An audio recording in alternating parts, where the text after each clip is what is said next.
आपण बघत आहात एकेपी न्यूज मराठी. आपला आवाज आपली ताकद. सबस्क्राइब करा, शेअर करा, लाईक करा. AKP news Marathi. नाशिक ग्रामीण स्थानिक गुन्हे शाखेच्या पथकाने आंतरजिल्ह्यातील मोटरसायकली चोरी करणारे 2 इसम व 2 विधी संघर्षित आरोपितांना ताब्यात घेत त्यांच्याकडून 14,25,000 रुपये किमतीच्या 20 महागड्या मोटरसायकली हस्तगत करीत 9 गुन्हे उघडकीस आणले. पृथ्वीराज भोलेश्वर जंगम व 19 राहणार घोटी तालुका इगतपुरी यास प्रथम चौकशीसाठी ताब्यात घेतले.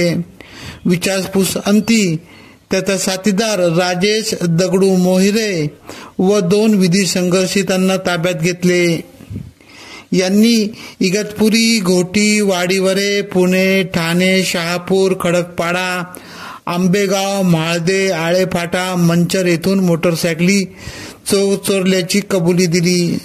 सदरची कामगिरी स्थानिक गुन्हे शाखेचे पोलीस निरीक्षक राजू सुर्वे, घोटी पोलीस ठाण्याचे पोलीस निरीक्षक विनोद पाटील, स्थानिक गुन्हे शाखेचे सहाय्यक पोलीस निरीक्षक गणेश शिंदे, पोलीस कॉन्स्टेबल विनोद टिळे, प्रकाश कासार, संदीप झालटे, हेमंत गिलबिले, प्रदीप बहिरम, पोलीस हवालदार लक्ष्मण धकाते, योगेश यंदे यांच्या पथकाने केली.